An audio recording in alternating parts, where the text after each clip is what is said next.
Here's one way that Jesus revolutionized the ancient world for women's rights.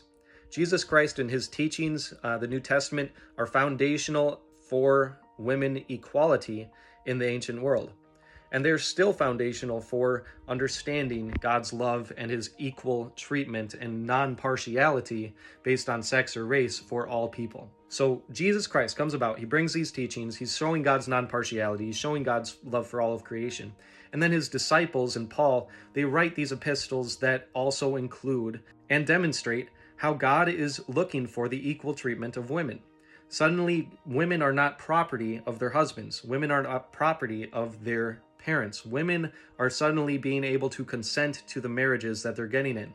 Women and men sometimes would get married without the consent of their parents anymore because the standard was not based in the father selling off a woman and a monetary or, political influence.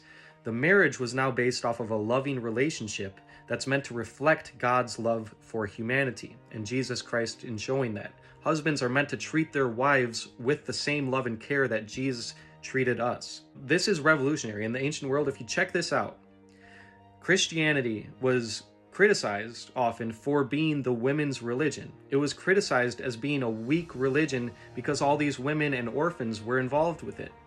Women were suddenly being able to start being educated. They were able to enter the holy places. So all I'm asking here is to check out Jesus Christ because he crushed the ancient patriarchy. He really helped to produce more rights for women in the minds of peoples in the ancient world. Back then, again, the abuse of women was just rampant and terrible. So if you ever come across people that are criticizing Christianity for being suppressive towards women, I want you to take a look at the ancient world. The rights that women were suddenly opened up to, the equal treatment that women were suddenly opened up to, the consent that women could now give and would be taken seriously. The testimonies of women that could be taken seriously now and are taken seriously as the first people to have seen Jesus resurrected from the grave. In all four Gospels, it is women who see Jesus resurrected from the grave. I think he threw that in there. He made sure that he appeared to women first because he wanted people to start treating women better. And that was one major way he could do this. And I think that's why he chose to appear to women first, is because he loves women. He wants people to treat them equal. He wants their testimony to be taken seriously. He doesn't want them to be treated as property or unequal to men. This is the revolution that Jesus started. These teachings of Jesus are beautiful, and they are not at all sexist. So if you ever see someone being sexist who's a Christian, you just call them out.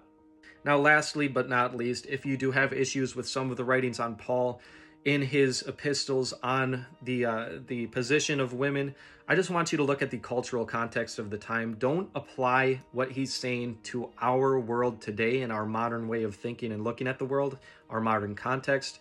I want you to apply what he's saying to the ancient world and its context. And I think that it'll clear up some of these passages where people think Paul is being suppressive towards women. When you look at the ancient context and what Christianity was doing for the rights of women in the ancient world, I think that you will agree with me that it is revolutionary in the direction of equal treatment for all peoples. Stay blessed, y'all. God really loves you.